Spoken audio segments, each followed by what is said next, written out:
नमस्कार दोस्तों। फ्रेंड्स, आप हमारे चैनल पर नए आए हैं तो चैनल को सब्सक्राइब करें और ज़्यादा से ज़्यादा शेयर करें, जिससे और भी दोस्तों को लाभ मिल सके और हमारा मोटिवेशनल बढ़े, जिससे आपको नए नए वीडियोज प्रोवाइड करें और अच्छे अच्छे वीडियो प्रोवाइड करा सकें। तो चलिए दोस्तों, डिक्टेशन स्टार्ट होगा 5 सेकंड बाद। स्टार्ट। एक ऐसे समय जब विभिन्न राज्यों में रह रहे मजदूर अपने गांव लौटना चाह रहे हैं और उनकी इस चाहत को देखते हुए श्रमिक स्पेशल ट्रेनें चलाई जा रही हैं।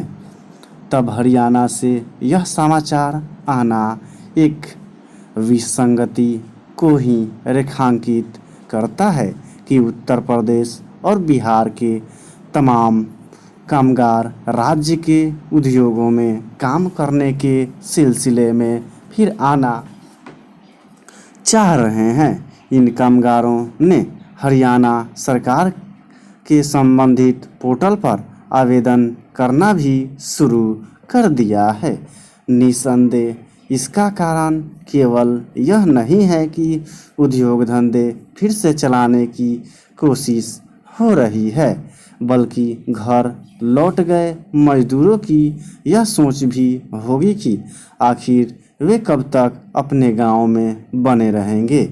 इससे इनकार नहीं कि मजदूरों को अपना गांव घर भावनात्मक संबल प्रदान करता है, लेकिन वह रोजी रोटी के अभाव की तल्ख सच्चाई से भी सामना करता है। यदि विकास से दृष्टि से पीछे रह गए राज्यों में रोजगार के पर्याप्त साधन उपलब्ध होते तो फिर लोगों को दूसरे राज्य जाने की जरूरत ही क्यों पड़ती। आज का सच यह है कि उत्तर प्रदेश और बिहार नहीं, झारखंड, राजस्थान, बंगाल आदि के लोगों को रोजी रोटी के लिए महाराष्ट्र, गुजरात, कर्नाटक, केरल से लेकर पंजाब, हरियाणा, दिल्ली की दौड़ लगानी पड़ती है। कोरोना कहर ने मजदूरों को पुनः पलायन के लिए विवश किया, लेकिन हरियाणा का मामला यह बताता है कि घर लौट चुके या फिर लौट रहे मजदूरों को फिर अपने कार्यस्थलों में जाना पड़ेगा। आश्चर्य नहीं कि नए सिरे से श्रमिक स्पेशल ट्रेनें इसलिए चलानी पड़े कि घर लौट चुके मजदूरों को उनके कार्यस्थलों में पहुंचाना है। इसके असर इसलिए दिख रहे हैं क्योंकि कारोबारी गतिविधियों को आगे बढ़ाने के प्रयास तेज किए जा रहे हैं। हालांकि अभी ये प्रयास पूरी तौर पर सफल होते नहीं दिख रहे, लेकिन उम्मीद यही है कि जल्द ही कारोबार का थमा पहिया नए सिरे से घूमना शुरू कर देगा। इसके बगैर देश का काम चलने वाला भी नहीं है, लेकिन ऐसा तभी होगा जब कारोबार जगत को पर्याप्त संख्या में कामगार उपलब्ध होंगे। अच्छा होगा कि औद्योगिक गतिविधियां शुरू करने को तैयार राज्य सरकारों को घर न जाने के लिए मनाए। उन्हें यह आभास होना चाहिए कि मजदूर गांव घर जाने के लिए इसीलिए बेचैन हुए क्योंकि उनके रहने खाने की उचित व्यवस्था नहीं की गई। यह जो भूल हुई उसे न केवल सुधारा जाना चाहिए, बल्कि भविष्य के लिए यह जरूरी सबक भी सिखा जाना चाहिए कि मजदूरों की अनदेखी उपेक्षा होगी तो उनके साथ साथ पूरे देश को नुकसान उठाना पड़ेगा। यह सबक सीखा जाए, इस पर केंद्र सरकार को भी ध्यान देना चाहिए। स्टॉप। अब डिक्टेशन स्टार्ट होगा 5 सेकंड बाद। स्टार्ट। सदा शिकायत करने वाले यह नहीं समझते कि कोई पद उनके स्वभाव, आकांक्षाओं, दक्षताओं और योग्यताओं के अनुरूप नहीं बनाया गया है।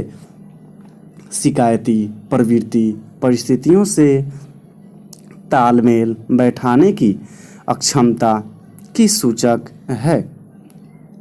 दुनिया से उन्हें भी कम शिकायतें नहीं रही जिन्हें सब कुछ मिला। संयत कर्तव्यशील व्यक्ति जानता है कि समझदारी शिकायतें करने में नहीं, अपने कार्य में चित लगाने में है। अपने परिवेश और इर्द गिर्द की जिन जीवित और निर्जीव अस्मिताओं के बीच आप अधिकांश समय बिताते हैं, उन सबके प्रति आपके भावों, विचारों और प्रतिक्रियाओं से तय होता है कि आप जीवन में कितने संतुष्ट या अतृप्त, प्रसन्नचित या उदास, सफल या विफल रहेंगे।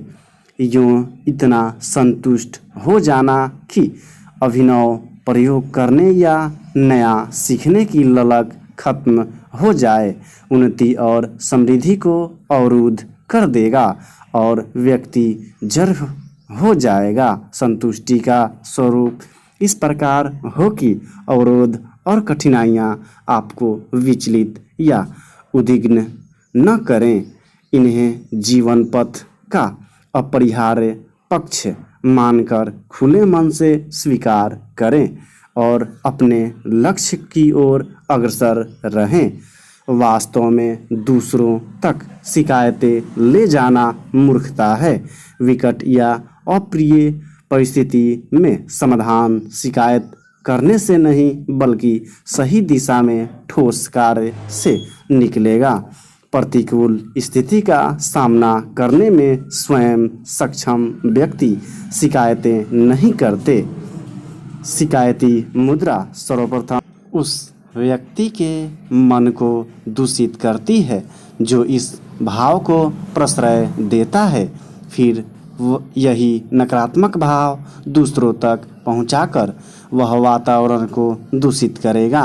शिकायतों के स्थान पर हृदय में सुखद प्रसंगों की प्रतिष्ठा की जाए तो जीवन सुखमय हो जाएगा। शिकायती स्वभाव वाला बाधाओं अड़चनों में स्वयं को उलझाकर अकर्मण्य हो जाता है।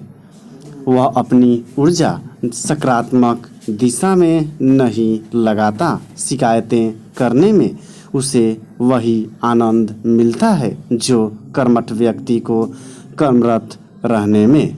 स्टॉप। तो फ्रेंड्स, डिक्टेशन अच्छा लगे तो लाइक, शेयर और सब्सक्राइब करना न भूलें। और फ्रेंड्स, जितना हो सके शेयर करें जिससे हमारा मोटिवेशनल बढ़े, जिससे आपको अच्छी वीडियो प्रोवाइड करा सके। तो मिलते हैं नेक्स्ट वीडियो में, तब तक के लिए जय हिंद, जय भारत।